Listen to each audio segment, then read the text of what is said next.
Akkam jirtan ala manaan sa'a namaan maatii waatiin dakaa gaaran biyyoon kabajamtoota daawwattoota fi jaallattoota qophii mil'uu tibbana sagantaa keenya mil'uu tibbana har'aatiin qabxiilee jajjaboo torbanii sadirratti fuulleffanna labsii qeerroo fi fincila xumura gabrummaa Jawaar Mohammadii fi Baqqalaa Garbaa dabalatee dhimma hidhamtoota siyaasaa Oromoo fi lola gabroonfattoota lamaanitiin Muhammad Fantaalleetiin ogeessi kaameraa fi teeknika Abdii Jamaal wajjin jiraamu hanga xumura qophii keenyaatti nu faana turan affeerraa keenya.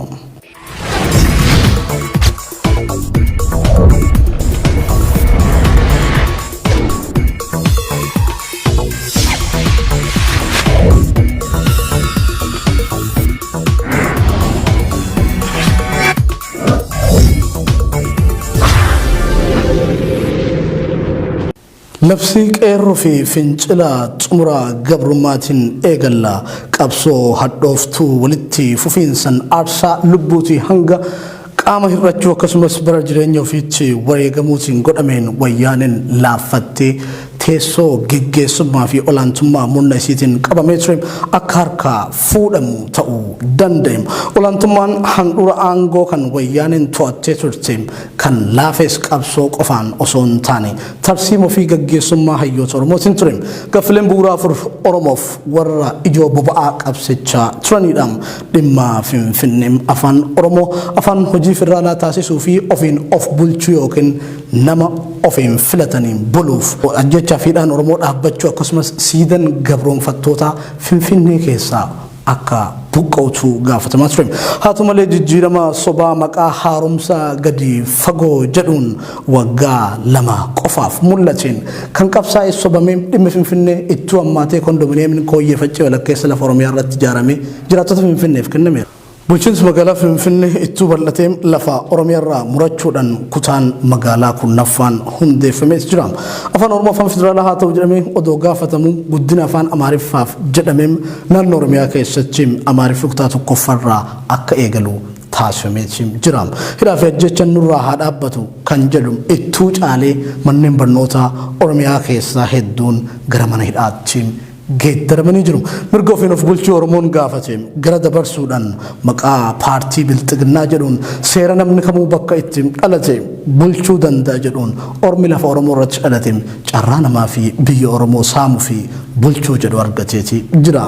Badii fi saamichi Oromoo irratti raawwatamaa jiru kana ilaalchisee kan hin callisne uummanni Oromoo ammas galee hirrafne qabsoon ittuma fufe gabroonfata kanatti xumura gochuudhaaf qabsaa'aa jiraachuu uummanni Oromoo beekansaa hayyuunsaa waayyuunsaa manguddoon jaarsi fi aayyoleen dabalatee qeerroon Oromiyaa dararaa fi gidiraa Oromiyaa kanatti dhuma gochuuf dirree mormiitti seenee jira.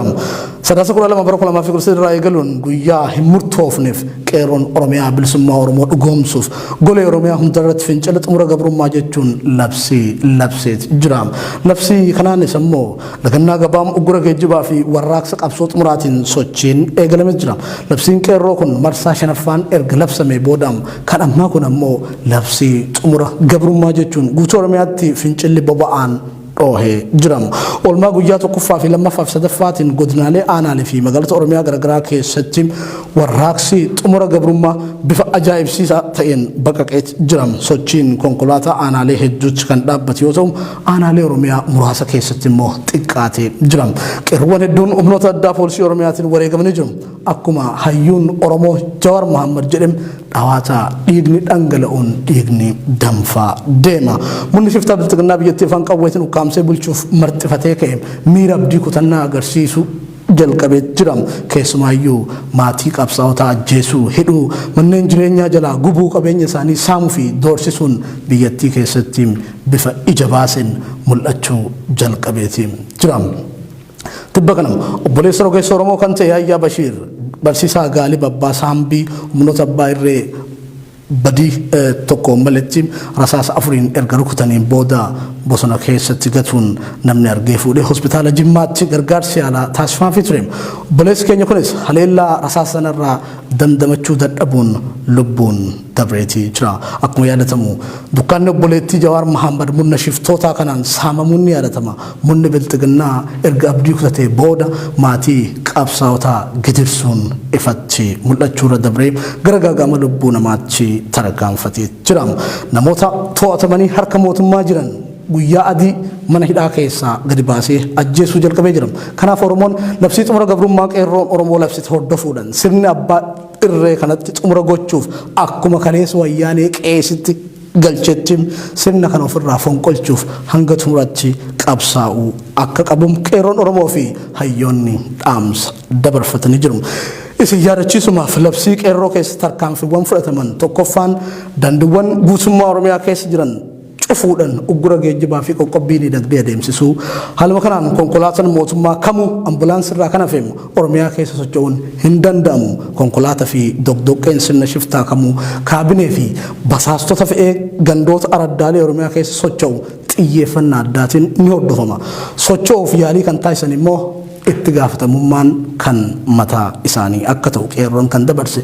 Lammeessoon caasan shiftaa bilxiginnaa ofiin jettu Oromiyaa bakka muraasatti hafte guutummaan guututti Oromiyaa keessaa qulqulleessuun caasaa haaraa uummanni filateen bakka buusurratti cichoominaan ni qabsaa'ama. Sadeessoon dangan Oromiyaa sirna nafxanyaa diinan akka hin cabne Oromoon hundi tikfachuu. Arfeessoon uummanni keenya waan danda'een qaama isa ajjeesuuf irraa dhoowwuu akka qabu qeerroon ifaan ifatti labseetiin jira.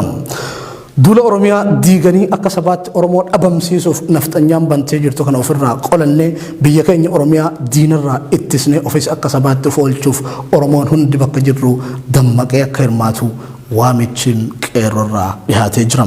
Oromoon marti umrii fi saalan osoo dambaane waan danda'u hundaan qabsoo dirqamee itti seene kan ammoo hirmaachuudhaan xumuratti gochuu akka barbaachisu qeerroon dhaamsa dabarsee jira.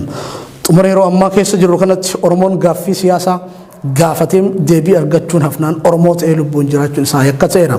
Oromummaan shororkeessummaa jedhamee yakkamee jira. Oromoon haleellaa irratti baname kana jalaa bahuudhaaf immoo wal malee fira biraa eeggatu gara biraatii hin qabu. Kanaafis kana booda kan nurraa eeggamu boqonnaa malee qabsoo hanga xumuraatti itti mudduudha.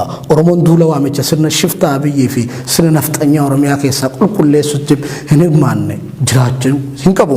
Duula nafxanyaan Oromoo lafarraa fixuuf bante qolachuu irratti Oromoon hundi gamtaan falmannee of baraaruuf waliin dhaabbannee haa falmannu kan jedhudha. Kun labsii qeerroo labsa keessaa kan fudhatamedha. Mil'uun keenya akkuma itti fufetti jira gara qabxii keenyatti nutti dabarra.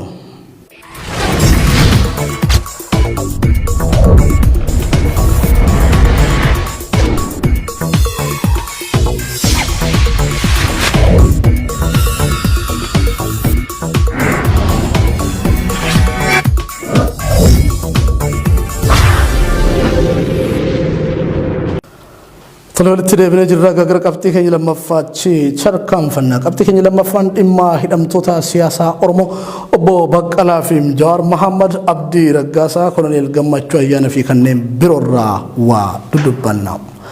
Paartiin maqaa fi eenyummaa sabootatiin yayyabame walitti dhufuudhaan caasaa Adduwaayii jedhamu qabatee biyya Itoophiyaa geggeessaa turan irra jireessan hannaa fi saamicha irratti bobba'anii jireenya uummata biyyaa osoo hin taane jireenya dhuunfaa aanga'oota fi ministeerotaa jijjiiranis adeemsi kunis eenyummaa saboota akkaataa yaaddoo hin qabne karaa qabatee turuunsaa waraqaaleen qorannoo hedduun agarsiisaa turaniitiin jiru.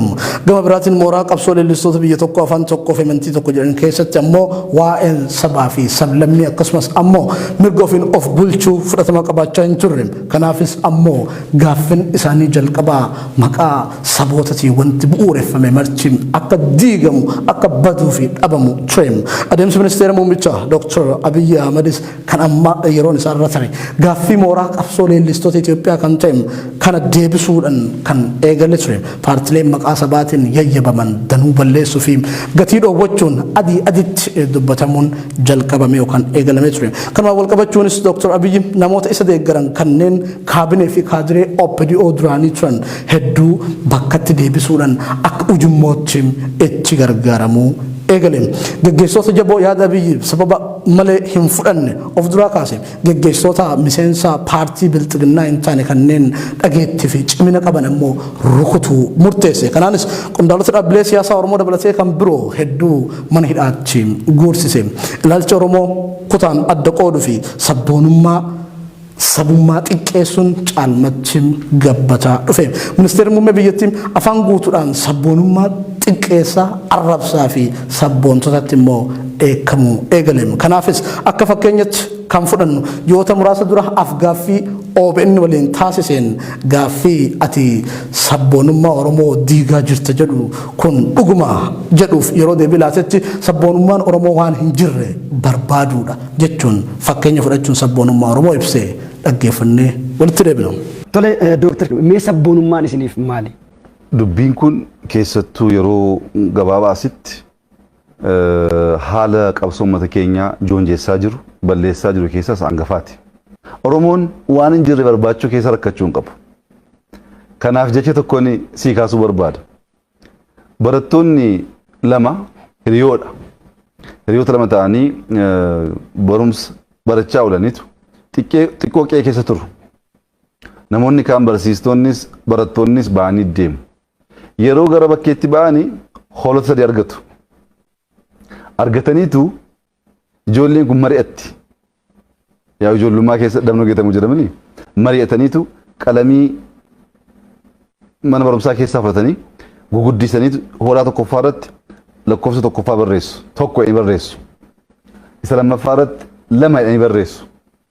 Isa sadaffaa irratti afur jedhanii barreessu.